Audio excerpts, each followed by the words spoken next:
Mirad cuál amor nos ha dado el Padre. Ha sido de tal manera su amor que podemos ser llamados hijos. No solo criaturas, pero somos hijos. Él quiso levantarnos a su naturaleza, darnos el privilegio de ser llamados parte suya. No es lo mismo ser creador que ser padre. No es lo mismo ser criaturas que ser hijos de Dios. Lo veíamos apenas el miércoles pasado, creo. La importancia de que el Señor nos considera de su naturaleza, hermano. Bendecimos su nombre por este privilegio que nos otorgó de ser considerados hijos de Dios. Y si hijos, dice la Biblia, si hijos también somos herederos, porque un padre le hereda a sus hijos. Pero además somos coherederos juntamente con Jesucristo. Porque Jesús va a recibir herencia, o ha recibido herencia plena de parte de su Padre. Y el Hijo nos dice, la comparto contigo porque eres mi hermano. No me quedo con toda la herencia de papá, sino que la comparto contigo. ¿Por qué? Porque son mis hermanos. Así nos considera Jesucristo, hermano. Padre, gracias por esto y por todo lo que en ti ya tenemos. Porque tu palabra nos asegura que estamos bendecidos con toda bendición espiritual en lugares celestiales, juntamente con tu Hijo Jesucristo. Pero además, Señor, aunque tu Hijo se fue, no nos has dejado solos. Has enviado a el Consolador, tu precioso Espíritu Santo, que eres Dios. Gracias te damos por tu Espíritu Santo, Señor, por la presencia tuya en el Espíritu Santo, Dios. Muchas gracias porque tu Espíritu siempre nos ama, siempre nos redarguye, nos alienta, nos consuela, nos recuerda, nos enseña, nos convence y nos acompaña. Señor, ¿qué más queremos? Nadie puede decir si ha creído en ti que estás solo.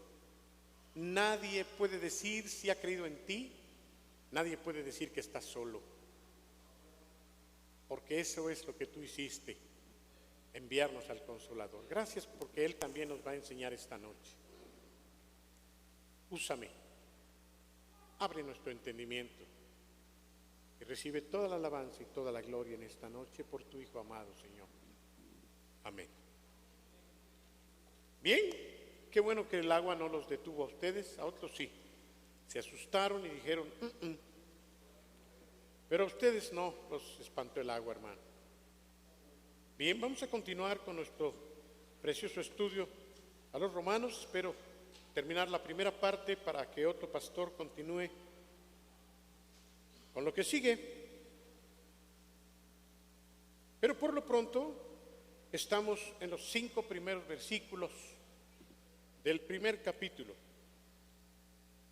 que básicamente se componen o conjuntan la salutación o saludo del apóstol Pablo a los hermanos que se encontraban en Roma, a los cuales él se dirige llamándoles,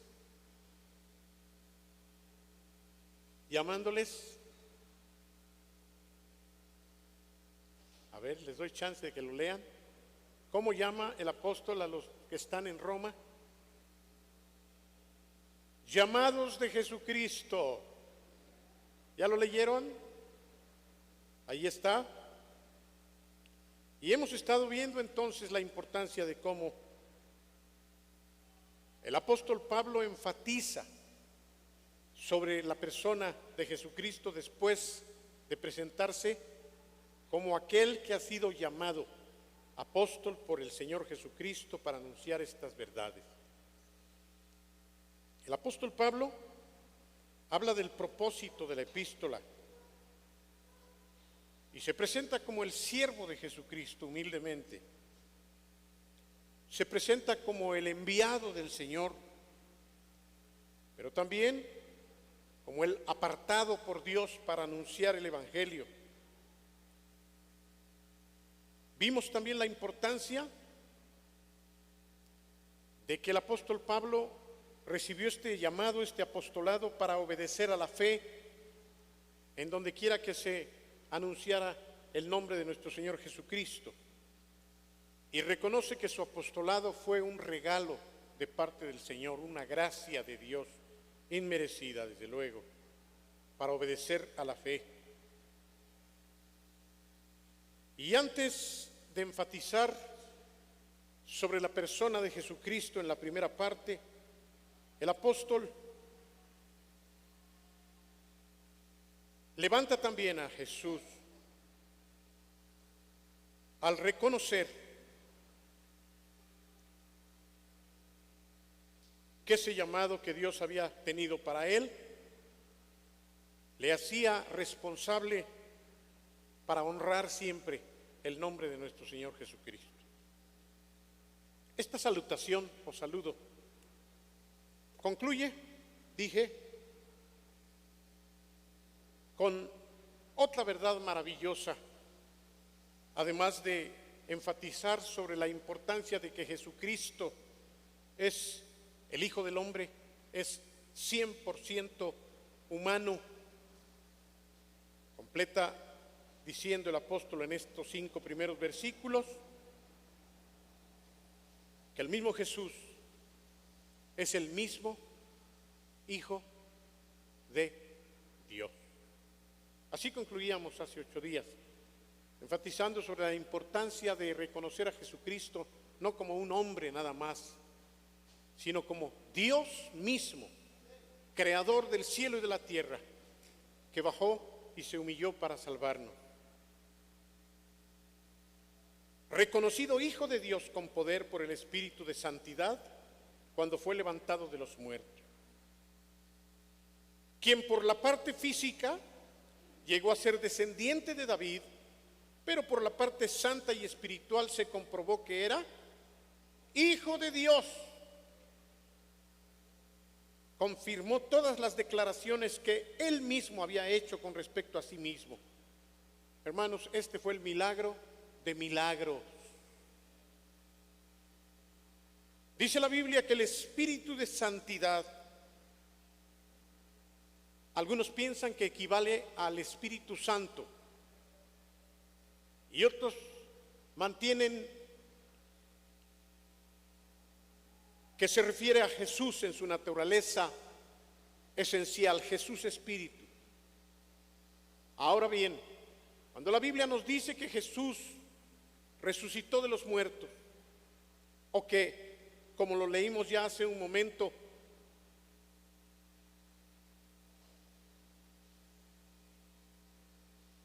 comprobó ser el Hijo de Dios con poder por la resurrección de los muertos, no quiere decir que la resurrección de los muertos lo constituye Hijo de Dios, pero sí quiere decir que el haber resucitado de entre los muertos, cosa que nadie había hecho ni ha hecho hasta ahorita por sí mismo, confirma todas las declaraciones que Jesucristo mismo hizo respecto de sí, y por eso se le llama el milagro de milagros. Nadie que no hubiese sido Dios tenía poder sobre la muerte. Nadie que no haya sido hijo de Dios podía levantarse de entre los muertos. Este milagro de milagros confirma que Jesucristo es el Hijo de Dios. Así es, hermanos. Obviamente, a algunas personas no les conviene aceptar este milagro de milagros porque al aceptarlo están reconociendo lo que antes dije, que se confirma todo lo que dijo Jesús de sí mismo en cuanto a ser de la naturaleza del Padre, divino. Ahora bien, la Biblia dice que Cristo fue las primicias de la resurrección. ¿De acuerdo? Al ser las primicias, la resurrección de nuestro Señor Jesucristo sugiere, obviamente lo podemos deducir, que ha de haber resurrección de todos los demás que hemos creído en el Señor. Al decir primicias de los muertos, está diciendo el primero entre muchos que vamos a resucitar. ¿Ustedes van a resucitar? Bueno, de hecho toda la humanidad va a resucitar, pero nosotros nos vamos a ir con el Señor y otros se van a ir con el antiseñor. Nosotros sí estamos seguros, hermanos, porque Dios es fiel a su palabra y a su promesa y porque hemos creído. Amén. Bien, para los que anotan, lo voy a leer rápido, lo voy a resumir rápido. El resumen de los 5 primeros versículos. Pablo lo presenta así. Primero, declarando haber sido llamado por Dios y por esa razón fue separado para el Evangelio, hecho santo. ¿Qué tiene que ver este llamamiento con Jesucristo, nuestro Señor? Pero también, en tercer lugar, que Dios reveló a los hombres y por quien la soberanía de la muerte fue conquistada. El énfasis final entonces, repetimos, es que Jesucristo venció la muerte. Bien, voy a ocuparme, si es posible esta noche, por los versículos 6 y 7. Y estamos paso a paso estudiando verdaderamente y revisando la epístola del apóstol Pablo a los romanos. Como ustedes podrán ver al final del saludo que el apóstol Pablo dirige a los romanos, antes de estudiar detalladamente el contenido de este saludo final, necesitamos observar algunas cosas generales e importantes acerca de la iglesia de Roma. Hemos hablado ya de algunas cosas, pero van a ver que faltan otros detalles interesantes. Y es que pretenden algunos sacar de la palabra de Dios, de la Biblia, algunas enseñanzas, y algunas de ellas a través de religiones como la religión popular, que asevera, por ejemplo, que Pedro fundó la iglesia de Roma, incluso que Pedro estaba allí antes de que Pablo escribiera la carta. Bueno, ¿cómo podríamos nosotros contrarrestar esas falsas enseñanzas sino estudiando precisamente la Biblia? Bien, vamos a ver entonces, vamos a anotar algunas cosas aquí. En primer lugar, ya lo dije, o agrego además, la iglesia de Roma no fue fundada por Pablo, tampoco por Pedro, pero ahorita vamos a hablar de Pablo. El apóstol Pablo no fundó la iglesia de Roma. Cuando él escribe esta carta a los romanos, la iglesia ya existía. Y además, nunca había estado Pablo en Roma. Qué curioso. ¿Cómo entonces tenía relación con los romanos? Incluso, si ustedes lo recuerdan en el capítulo final, saluda a decenas de hermanos por nombre y con detalles en algunas cosas. Se veía que los conocía. Luego entonces, ¿cómo podemos entender que él nunca había estado en Roma y que además no la había fundado él, la iglesia no la había fundado Pablo? Vamos, todo eso aquí lo vamos a ver. Pablo dice que le daba gracias a Dios de que la fe de los romanos era predicada o conocida en todo el mundo. Estaba atento de quiénes eran los romanos, del testimonio que daban. Esto se dice ya en el versículo 8. Ellos habían dado un buen testimonio. Aquellos hermanos de la capital del imperio habían sido buenos cristianos y Pablo lo sabía muy bien. En muchos lugares, dice la Biblia, los creyentes habían sido inspirados por el buen testimonio de los hermanos de Roma. Que Dios nos concede este privilegio, que conozcan a Jesucristo aún fuera de este lugar, por el buen testimonio que nosotros podemos darles, hermano. Ahora bien, una pregunta: ¿cómo creen ustedes que se llegó a organizar la iglesia en Roma y por medio de quién? No podemos saberlo precisamente o con certeza. La Biblia no lo refiere exactamente. Sin embargo, podemos deducir algunas cosas. Vayamos, por ejemplo, a la escena del día de Pentecostés. ¿Quiénes estaban allí? Obviamente también ciudadanos de Roma. ¿Por qué puedo afirmar eso?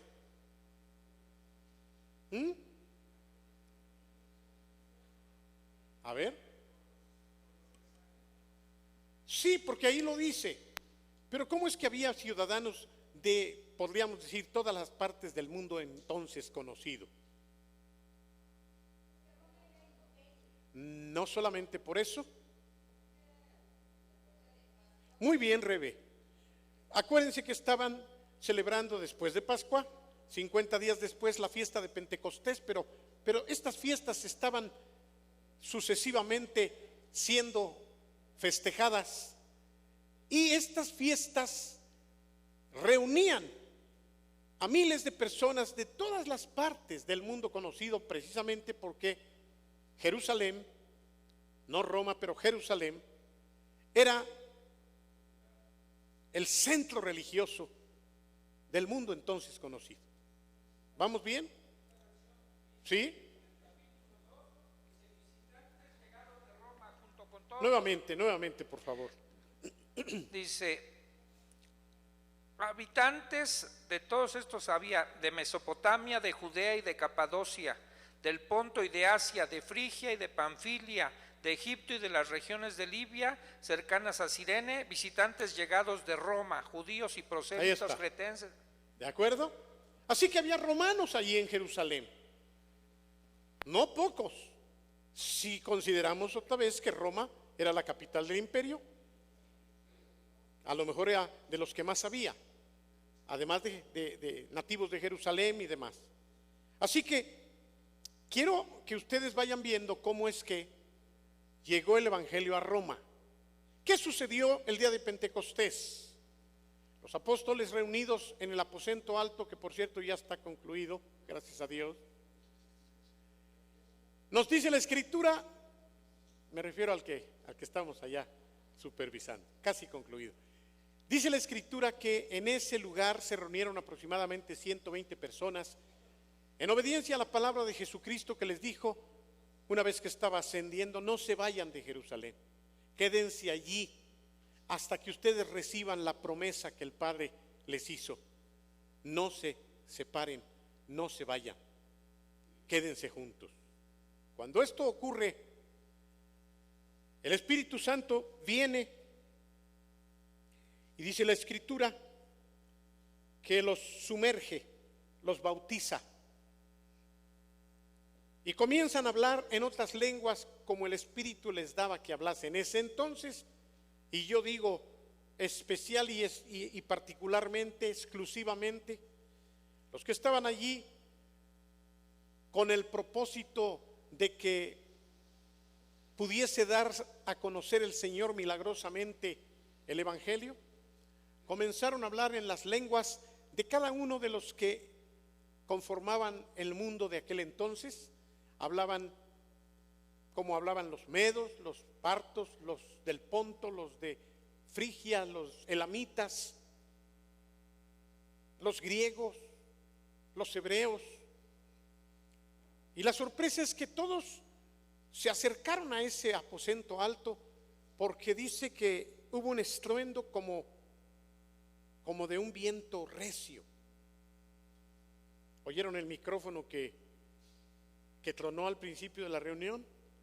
Yo quiero imaginarme algo más, o a lo mejor así, pero como antes no había micrófonos, debió haber sido, ni cohetes, debió haber sido sorprendente para ellos. Oye, ¿qué se oyó? No está lloviendo, pero se escuchó un trueno. ¿En dónde? Allá algo pasó. No podían decir algo explotó porque no había pólvora entonces. Y entonces se acercan a ver qué fue todo lo que se podía parecer a ese sonido. Era un trueno de lo alto, un relámpago, pero no había eso. Y cuando llegan, dice que comienzan a escuchar que todos hablaban en diferentes lenguajes, pero que además lo que oían era que glorificaban a Dios en sus propias lenguas. Y la sorpresa es que los que se acercaron decían: ¿cómo es que les entendemos? ¿Cómo es que nosotros, cada uno, los podemos captar lo que están diciendo? Estamos entendiendo lo que ellos dicen. Bueno, eso fue un milagro. Dios permitió que ese milagro atrajera la atención de los que allí estaban por causa de las fiestas judías que ya referimos. Esto obviamente produjo conversión. ¿Como cuántos se convirtieron o creyeron a Jesucristo ese día? Dice que como 3,000, casi siempre las cifras se dan sin contar mujeres, y como sabemos que las mujeres son más fieles que los hombres, entonces había más de 6,000 personas allí aproximadamente. ¿Y cuántos romanos pudieron haberse convertido ese día?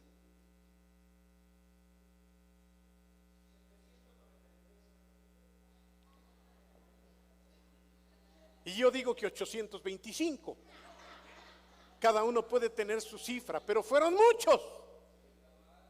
Fueron muchos.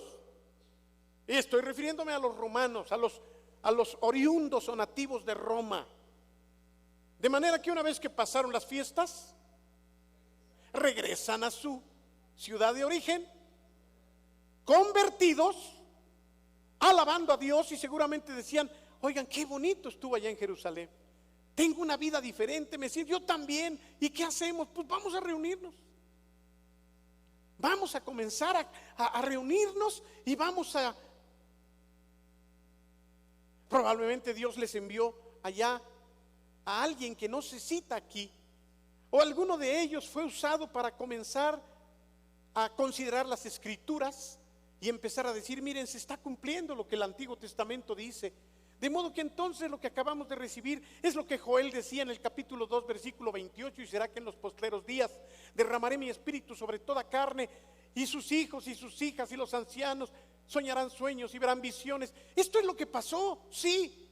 Pues sigamos escudriñando las escrituras. Ahora vayamos a buscar qué se dice de Jesucristo. Pues miren, dice que iba a nacer en Belén, y que este hombre es el Cristo, el Mesías, el Cordero que Dios pone para que nadie se condene ya.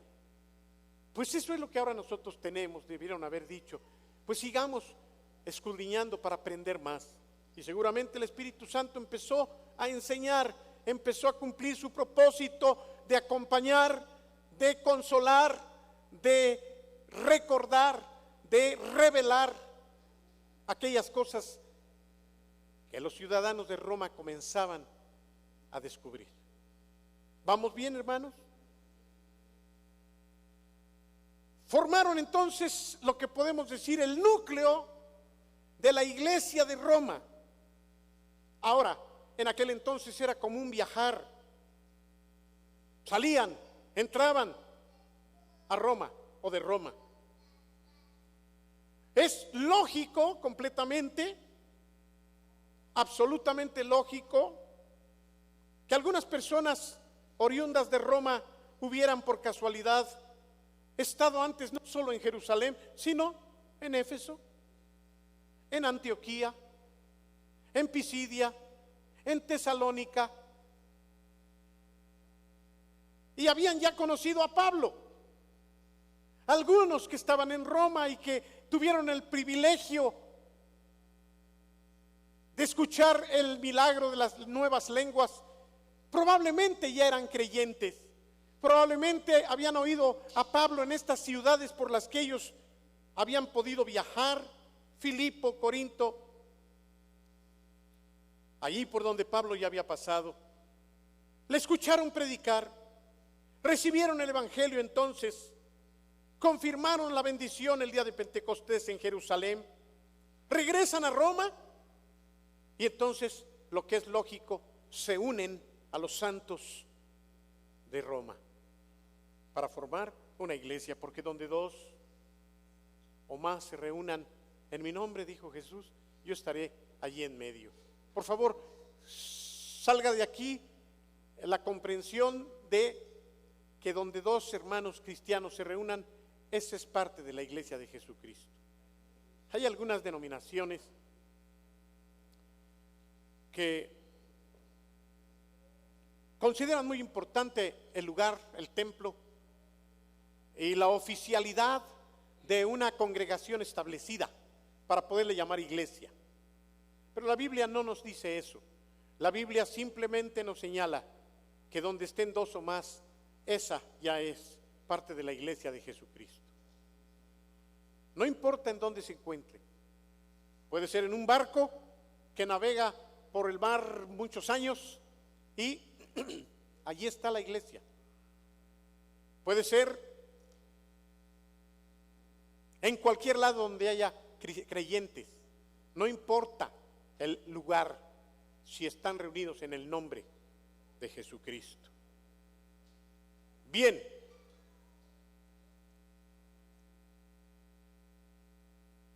Esta sería la razón por la que Pablo conoce de nombre y casi personalmente a los hermanos que dice Chucho que son 30 y tantos.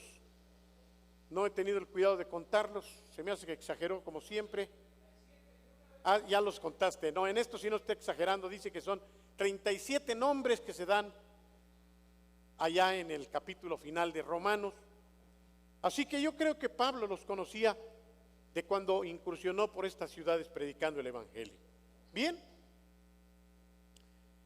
la iglesia estaba compuesta tanto de judíos como de gentiles. No es muy difícil imaginar esto. Y además, aunque esta primera visita de Pablo a las iglesias por donde anduvo, su mensaje no fue precisamente dirigido a los judíos. Sabemos que Pablo tenía el corazón a favor de los judíos y en Roma sí hubo convertidos tanto de los judíos como de los gentiles. Podemos entonces, hermanos, suponer, miren cómo es que estamos deduciendo. Podríamos decir que suponemos sin temor a equivocarnos. A veces es válido esto. Es válido.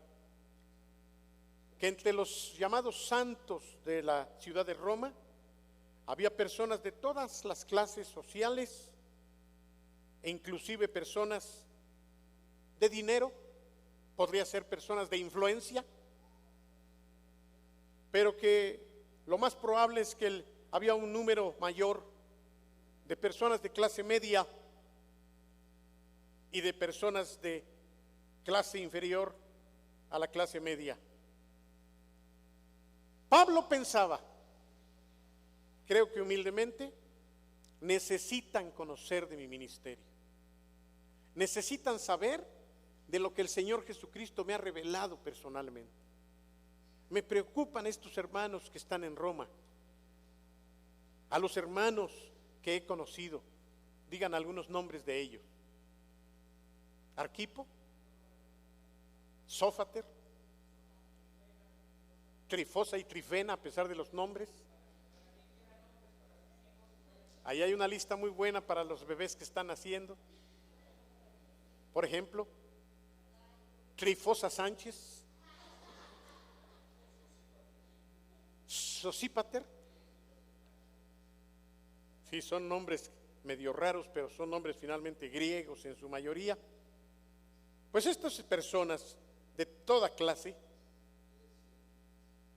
era necesario que Pablo pudiera compartir lo que había recibido de parte de Dios.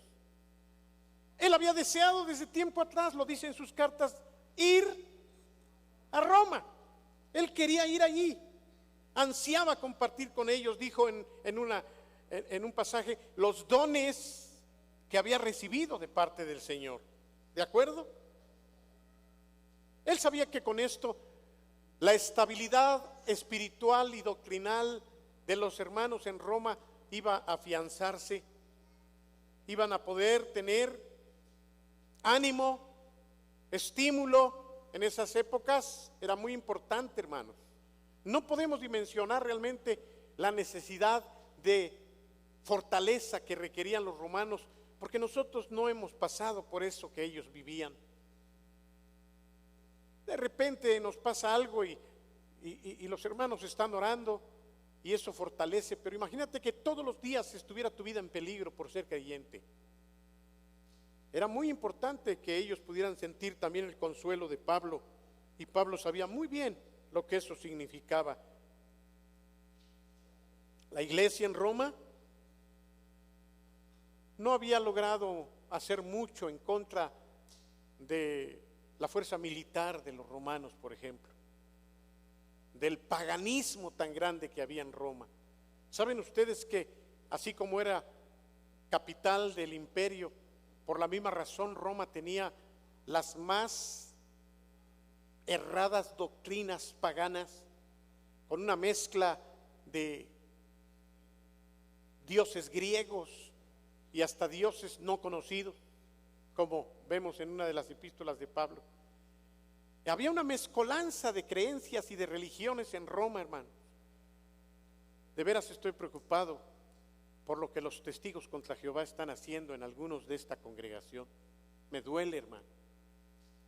Y así que yo enfatizo, y me acaban de prestar un disco que habla precisamente de esto y una película, y quisiera yo que le llegue a esta hermana que se fue de aquí por esta razón, que pueda ver la verdad y se deje de engaños de parte de aquellos que no tienen mayor claridad.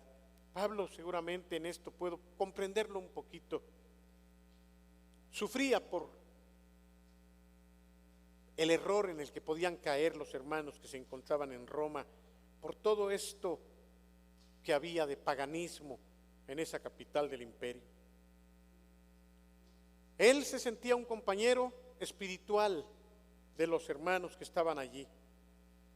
Él deseaba compartir el poder del evangelio redentor, como lo llama él, del cual no se avergonzaba. Tampoco, repito, Pedro fundó, o al menos no hay evidencia ni histórica ni bíblica de que el apóstol Pedro haya fundado la iglesia de Roma. Se declara insistentemente en que fue Pedro, porque de allí surge el concepto popular de que fue el primer papa, cosa que tampoco es verdad, y esto sí es algo totalmente cierto de que no fue, porque todo lo basan en una mala interpretación de tú eres Pedro y sobre esta roca edificaré mi iglesia. Y el error está en que la roca no es Pedro, sino es Jesucristo. De manera que el hecho de que Pedro hubiese estado en Roma a lo mejor alguna vez, pues es mera tradición, hermanos. No existen datos históricos, y miren que hay muchos. Y vamos a suponer que estuvo allí, pero pudiera ser probable. Pero esto debió haber sucedido después de un tiempo considerable de la fundación de la iglesia de Roma. ¿Mande? Así es. Ya la iglesia de Roma tenía muchos años cuando Pedro llegó, si es que llegó allí. Todas las evidencias señalan el hecho de que si alguna vez el apóstol Pedro estuvo en Roma, habría sido después de que Pablo incluso escribiera la carta. Fíjense, podemos hacer otro comentario general acerca de la iglesia de Roma. Porque cuando Pablo escribe su carta a los filipenses, él estaba en Roma. Esto sucedió muchos años después de la escritura de esta carta de Romanos. Y había elementos en la iglesia amargamente opuestos al apóstol. ¿Por qué? ¿Por qué decimos esto? Vamos a Filipenses 1, 15 al 18. ¿Qué era lo que ocurría? Pablo ya estaba en Roma, pero encarcelado.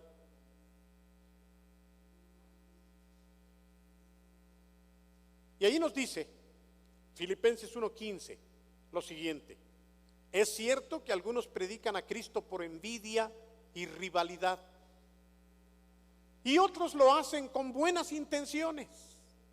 Estos últimos que lo hacen con buenas intenciones, lo hacen con amor, pues saben que he sido puesto para la defensa del evangelio. Aquellos primeros predican a Cristo por ambición personal y no por motivos puros, creyendo que así van a aumentar las angustias que sufro en mi prisión. ¿Qué es lo que Pablo está diciendo aquí? Bueno, aunque Pablo después de esto dice, no me interesa, si ellos lo están haciendo por competir conmigo, si ellos lo hacen por tratar de hacerme sentir mal de que ellos predican más que yo, eso es lo que está queriendo decir, de todas maneras predican a Cristo. Y eso es lo que importa, decía Pablo, fíjense, qué nobleza.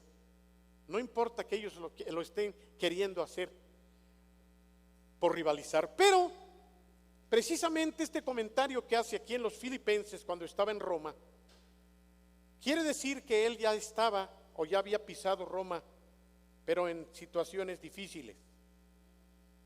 Cuando llega el primer día de su primer juicio, dice la Biblia también, y esto sí es triste, es fuerte. ¿Quién recuerda? ¿Qué dice Pablo? Ninguno me acompañó en el juicio que voy a enfrentar.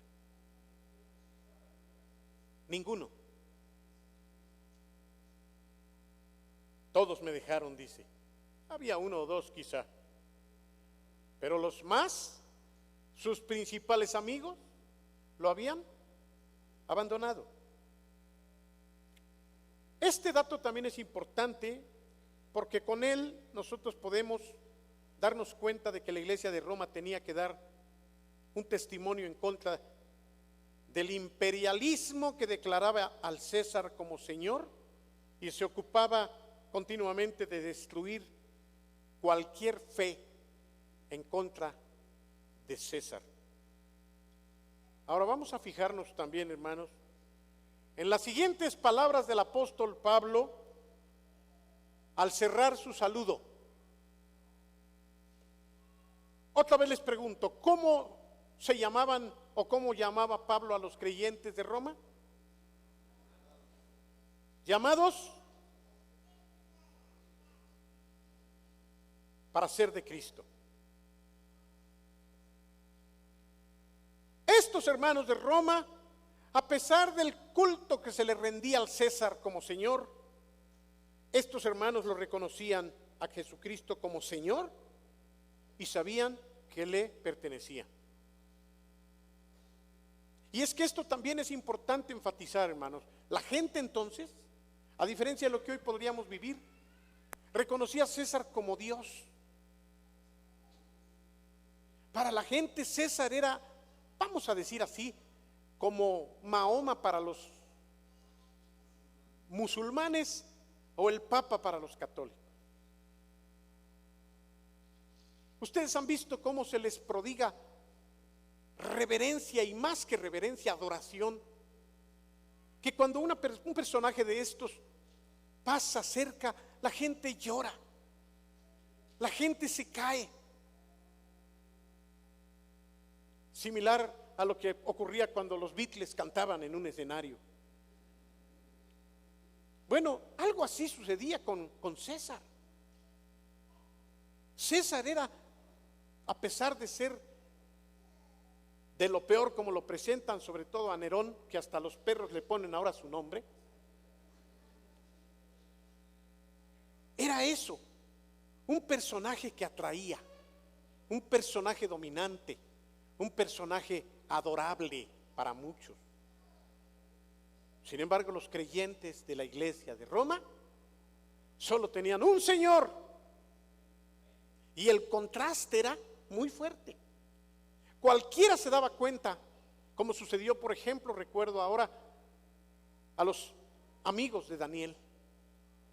¿Han visto cómo a las 12 del día los maometanos o los musulmanes se postran todos frente al suelo? Si alguno se quedara de pie, ¿se notaría? De inmediato. De inmediato. Por eso es que se dieron cuenta cuando Sadrach, Mesach y Abed-nego dijeron: nosotros no podemos postrarnos ante la imagen, ante el ídolo de Nabucodonosor. Los pepenaron rápido, los pescaron rápido para arrojarlos al horno de fuego, y la historia ya la conocen. Refiero esto porque también la participación de los romanos, de los creyentes en Roma, en contraste con la adoración que César recibía por el resto de los paganos, era notoria, muy notoria.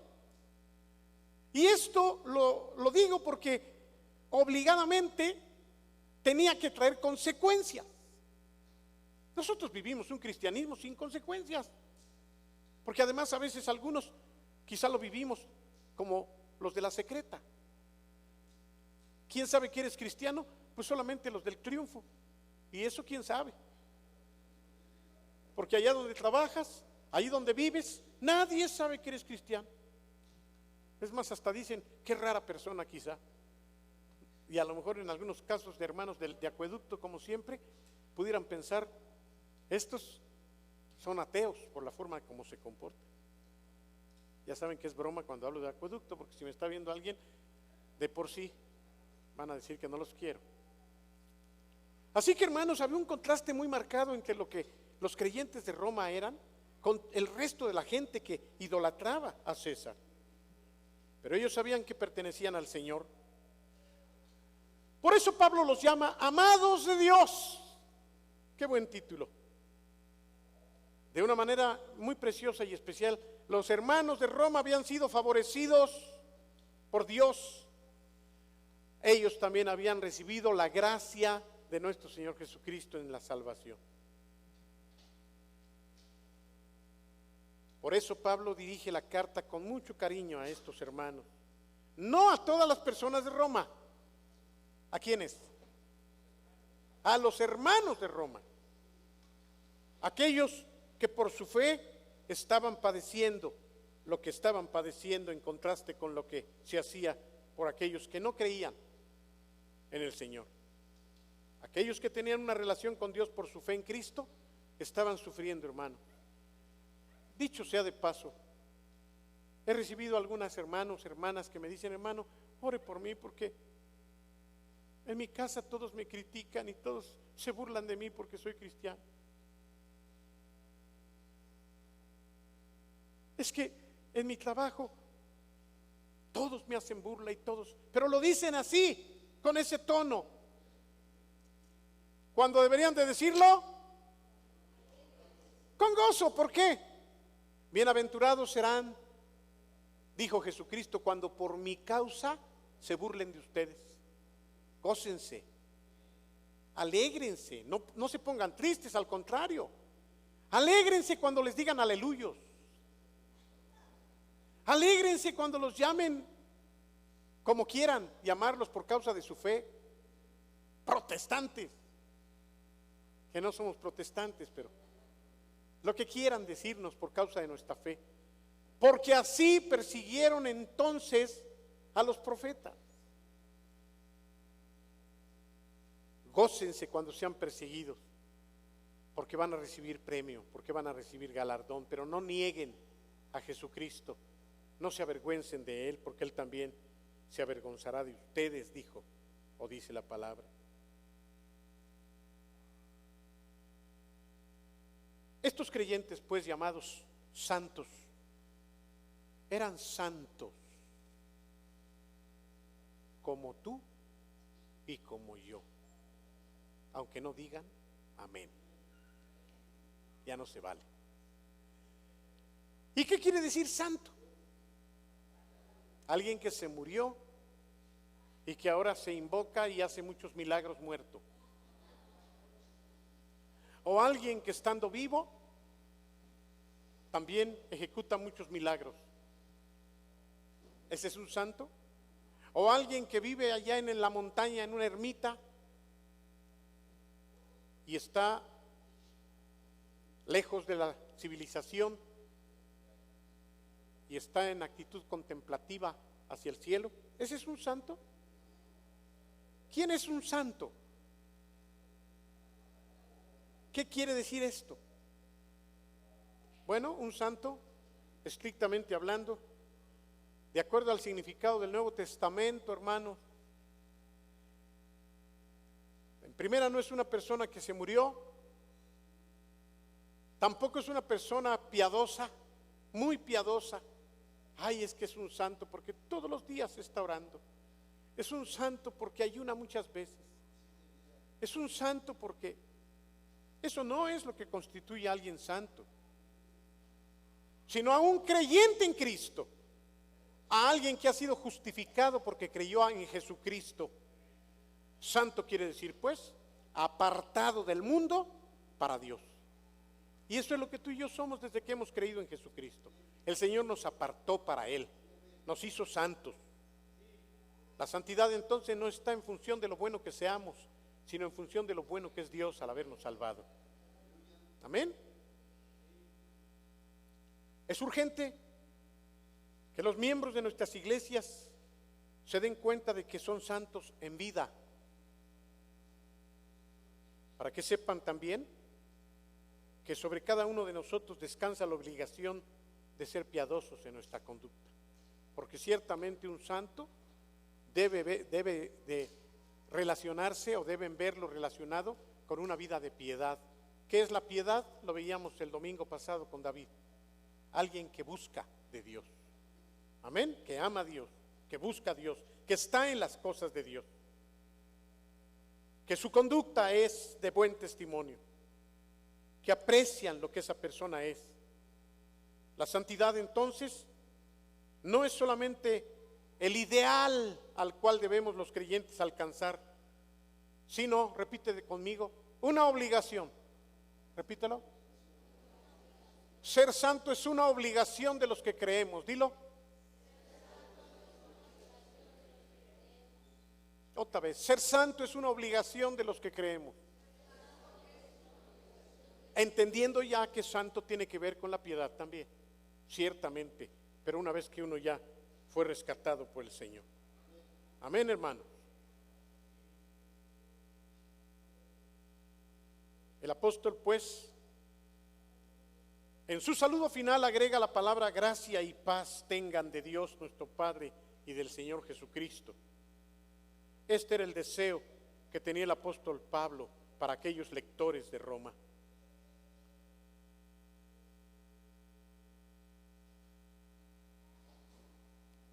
La oración por ellos era que ellos pudieran demostrar o vivir la realidad de lo que ellos creían, porque habían recibido la inmerecida bondad de Dios y la paz que proviene del perdón de Dios y de la actividad de su Espíritu. ¿Qué les decía? Que la gracia y la paz la tengan de Dios nuestro Padre y del Señor Jesucristo. Qué bonito saludo sería este, en lugar del Dios te bendiga, hermano, que le pudieras decir a tu hermano, la gracia y la paz de Dios sean contigo. ¿Qué tal que cambiemos? Se van a sentir un poco raros quizá, pero si hoy le dijeras, hola, que la gracia y la paz de Dios sean contigo, a ver, díselo ahorita a alguien. Vuélveselo a decir, que la gracia y la paz de Dios sean contigo. ¿Y qué queremos decirle con esto? Que la gracia y la paz de Dios sean contigo que estás lejos allá en Estados Unidos. Que la gracia y la paz de Dios sean contigo ahí en ese lugar lejano. Que la gracia y la paz. La gracia de Dios es precisamente el regalo inmerecido que todos los días estamos requiriendo de su parte. Su perdón continuo, porque hay una fuente de perdón que fluye continuamente. Esa es la gracia de Dios. El que el Señor no te pague conforme lo que mereces, esa es misericordia, pero la gracia es que el Señor te dé lo que no mereces. Tú y yo necesitamos todos los días que Él nos dé lo que no merecemos, hermano. Yo necesito de su gracia todos los días, en todos los momentos del día, pero también su paz. Esa paz que el mundo no puede dar, la paz que sobrepasa toda comprensión, todo entendimiento. Esa paz que puede tener a alguien a pesar de estar enfrentando lo peor de su vida. Eso, hermano, no se puede comprar en ningún lado. Tampoco se puede fabricar, no se puede inventar. Esa paz no se puede obtener por ningún medio humano. La gracia y la paz a la que Pablo se refería con su saludo a los romanos es algo que solamente el Espíritu Santo, por la obra de Jesucristo en la cruz del Calvario, puede venir a nuestras vidas. Esa paz que podemos tener a pesar de estar en una enfermedad terminal, como me platicaba que está nuestra hermana Elenita Chacón. Hoy la fueron a ver y preocupado le preguntaba yo a Oli, ¿y ella ya sabe que tiene cáncer? Sí, hermano, ya sabe. Y estuvo hasta bromeando con nosotros. Me dijo que la semana pasada comió pozole con carne de puerco, algo que los que están muy sanos no comen. Pero ella me dio gusto que, sabiendo que puede morirse ya por el cáncer que tiene, ella dice, quiero pozole. Hermano, yo creo que la comida se hizo para disfrutarse, es una de las cosas más ricas del mundo. Yo así pienso, hermano. Aquellos que se privan de cosas tan ricas porque se van a arrepentir. ¿Qué otra cosa dijo la hermana? Recuérdame que me estabas platicando. Ayer se comió sus tacos al pastor. Eso sí, porque son al pastor. ¿Qué más dijo? Cuando le dijeron que era cáncer, me dijeron el nombre de la enfermedad, pero no el apellido, dice. ¿Te imaginas? ¿Te imaginas qué bonito? Tienes cáncer. Ay, me voy a morir. Pues sí, todos nos vamos a morir. Todos nos vamos a morir, aunque no digan amén.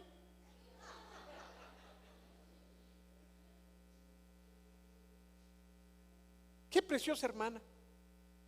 Y ya para despedirse dice, llévense mis diezmos, por favor. ¿No fue así? Yo quiero eso, hermano. Yo quiero estar feliz. Pero eso es la gracia y la paz de Dios.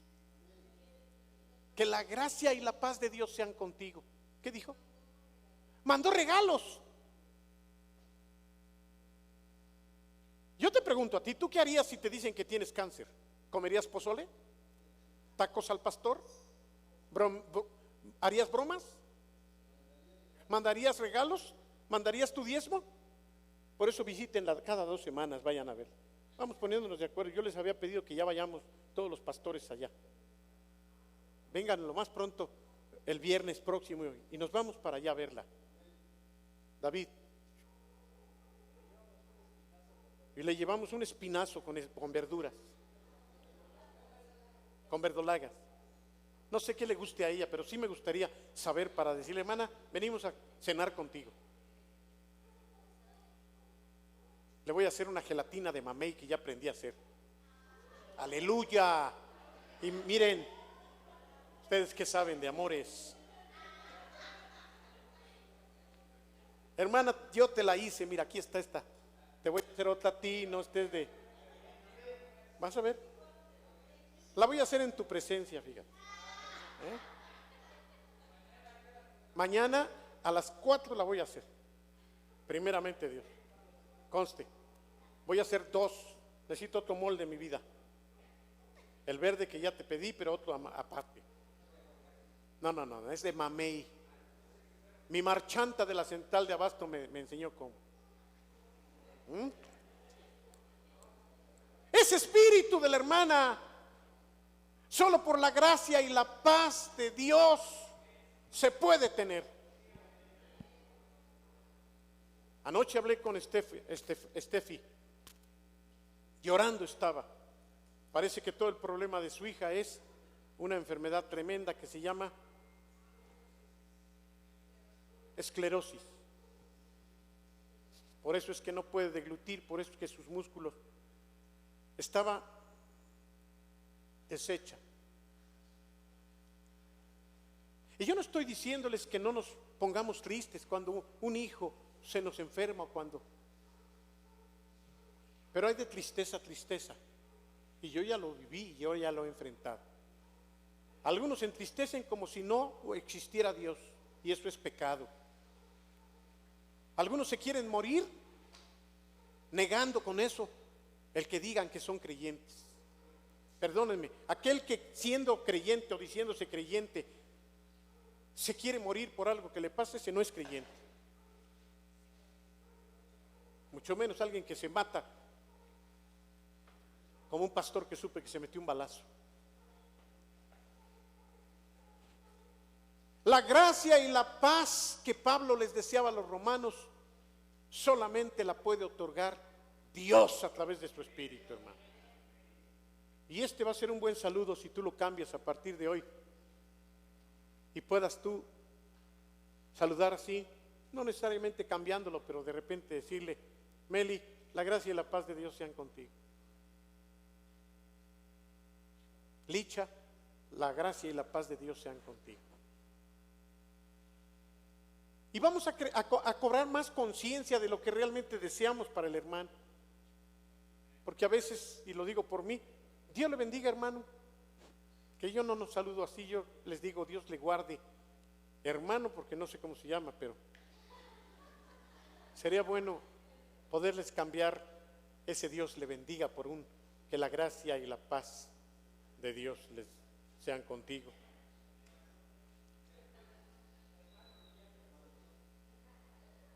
Ese era el deseo que Pablo tenía para los romanos, hermano. Ese era el deseo. Él deseaba de veras, bien consciente, no como un saludo así, que ellos pudieran recibir la inmerecida bondad de Dios y la paz que proviene de su perdón y de la presencia del Espíritu Santo en la vida. Tú puedes tener la paz de Dios cuando te sientes perdonado por Él. Justificados pues por la fe, tenemos paz para con Dios por medio de nuestro Señor Jesucristo. El sabernos justificados, el sabernos perdonados, el saber que no debemos nada. Hermanos, si solamente deber aquí en la tierra a veces nos quita el sueño. Por eso no le deban a nadie nada. Tomen chocolate. Pero el no deber, sobre todo con Dios, debe traer la paz. Cuando tú pecas, cuando tú andas por ahí todo, ¿cuál paz? Pura angustia, pura zozobra. Pero cuando no tienes cola que te pise ni nadie que te señale, sobre todo de parte de Dios, la paz de Dios debe ser parte de tu diario vivir. ¿Dicen amén? Estos, hermanos, eran los dones del Padre Celestial impartidos a los hombres en y por medio de nuestro Señor Jesucristo. Este breve saludo, sin embargo, si ustedes lo ven, por favor vayamos ahí a esos últimos versículos del versículo 7. Me parece que es allí. Pablo usa el término o menciona al Señor Jesucristo 4 veces. A ver si lo alcanzan a ver allí. Y 2 veces el título de Señor. En ese solo versículo, en esos 2 versículos, 4 veces habla del Señor, el nombre del Señor Jesucristo, y 2 veces dice el Señor. ¿Ya lo encontraron? Subrayenlo, ¿ya lo vieron? No fue una mera repetición de palabras. Estaba declarando el lugar de supremacía que tenía Cristo en la vida de Pablo y en su concepto del Evangelio. Para Pablo, oigan esto, Jesús de Nazaret, el Mesías de Israel, el Señor viviente. 3 conceptos tremendamente importantes, porque aquí abarca también a los judíos. Jesús de Nazaret. Ayúdenme por favor, más bien quiero ver si ustedes comprenden la importancia del término Jesús de Nazaret. ¿A qué apela? ¿Qué énfasis se da a Daniel? ¿Qué te dice la expresión Jesús de Nazaret? ¿Con qué palabra la relacionas? Una sola palabra. Levanten su mano. Jesús de Nazaret.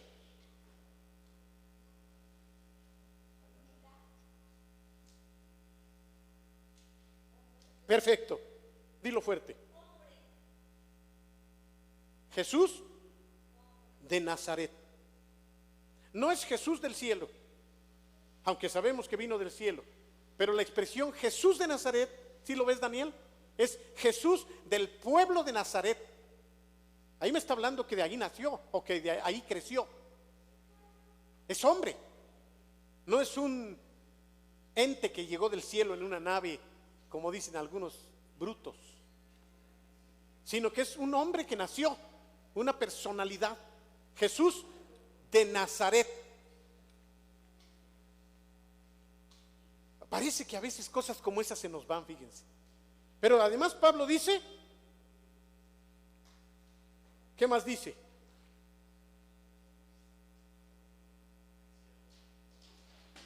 Mesías de Israel.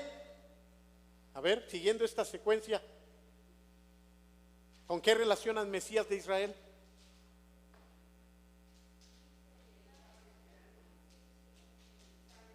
El esperado, el enviado, pero de Israel.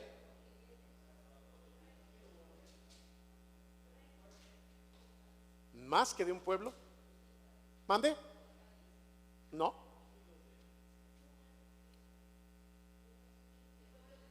Del pueblo de Dios.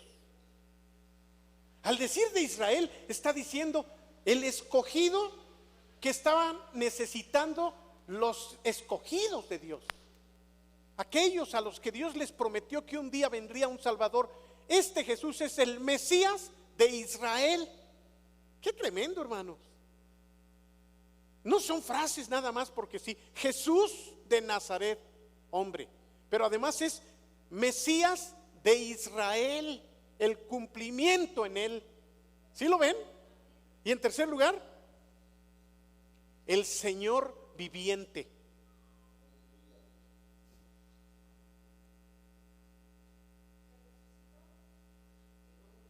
Que resucitó, pero son 2 palabras. Que vive, que resucitó. Es el Señor viviente, el todopoderoso, el amo, el dueño que resucitó. Imagínate estos 3 conceptos, hermano. Júntalos. Está hablando de su humanidad, pero también está hablando de su divinidad, de su poder, de la realización de sus promesas en ese hombre. Fíjense qué tremendo y qué profundo. Claro, cuando leemos de corrido Jesús de Nazaret, Mesías de Israel, ¿y cuál es la otra? Señor viviente, pues si nos lo leemos así, no reparamos, si lo ves, Horacio, en detalle de lo que esto significa profundamente. ¿A quién se le puede aplicar estos términos sino solamente a Jesús?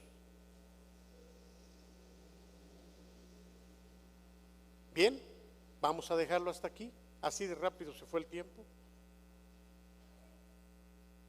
Yo quise terminar, pero no me dejé a mí mismo. No es cierto, ya terminé, hermano. Qué concepto, ¿verdad? No me dejé a mí mismo. Aquí pues tenemos una iglesia, ¿sí? La de Roma.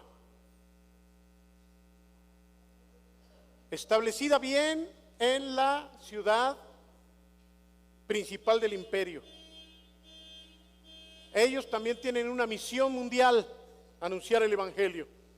Y Pablo desea con todo su corazón compartir con ellos lo que había recibido o comprendido directamente de parte del Señor. Él tenía un evangelio más que puro, más que amplio. Él deseaba pues compartir esa visión y esos objetivos con ellos. El próximo miércoles continuamos con el versículo 8 en adelante y vamos a ver con qué pastor. Todavía no lo vamos a decir. Y así los dejo descansar de mi presencia y de mi tono, y porque a algunos los aburro y a otros prefieren otros. Así que surtido rico para que aprendan mejor oyendo a los 6 pastores. Que se deje terminar a sí mismo. Si es que yo dije hace rato, deseo terminar hoy, pero no me dejé a mí mismo terminar. ¿Por qué no me dejé? Pues porque no fui, pero sí pude, hermanos. Miren, acabé con los versículos 7. Estemos de pie, vamos a darle gracias a Dios, porque también a nosotros nos ha llegado este precioso evangelio desde Roma, y no Roma la Roma católica, pero Roma, y no de Roma porque Pablo no estaba allí, pero desde el corazón de Dios. Amén. Y no mirar atrás. Dile al Señor: seguir tu caminar, Señor. Seguir sin desmayar, Señor. Postrado ante tus pies, Señor. Y no mirar atrás. Levanta tus manos y dile: amarte solo a ti. Amarte solo a ti, Señor. Amarte solo a ti, Señor. amarte solo a ti, Señor. y no mirar atrás.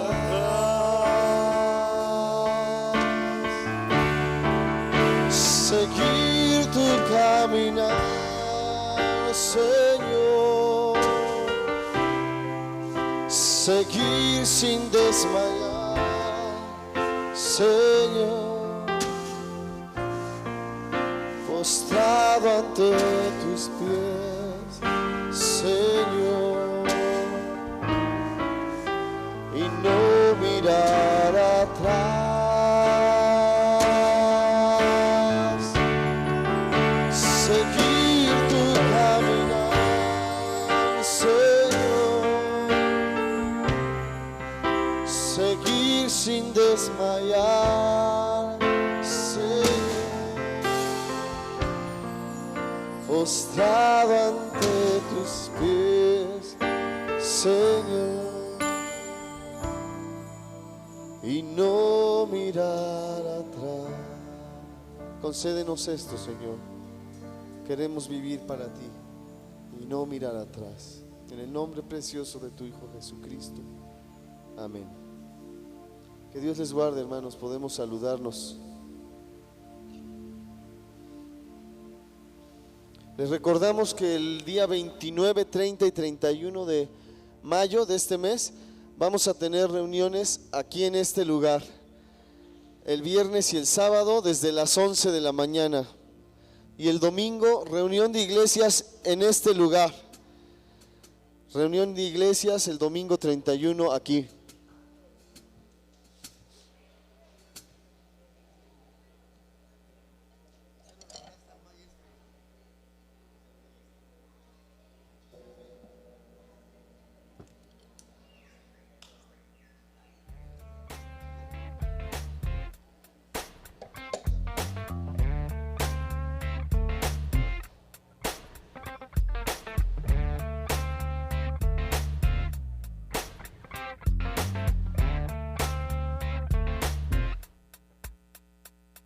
Deus, meu Pai, meu amor, meu tudo, razão de tudo.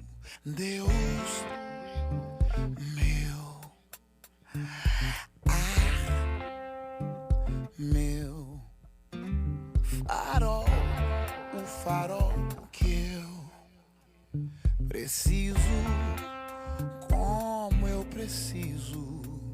Eu preciso te sentir todo dia e olhar pra tua luz pra não me perder. Meu Senhor, tu és a minha alegria e eu preciso. Deus da minha vida, fica comigo. Só sua casa mora em mim. Deixa eu te dizer o que eu preciso, Pai. Eu preciso do Senhor.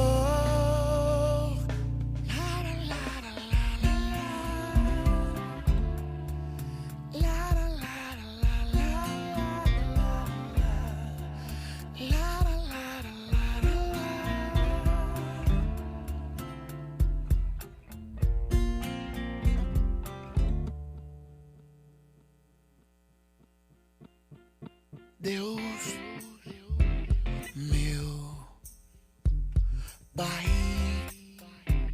meu amor, meu tudo, razão de tudo. Deus, meu meu farol, o farol que eu preciso, como eu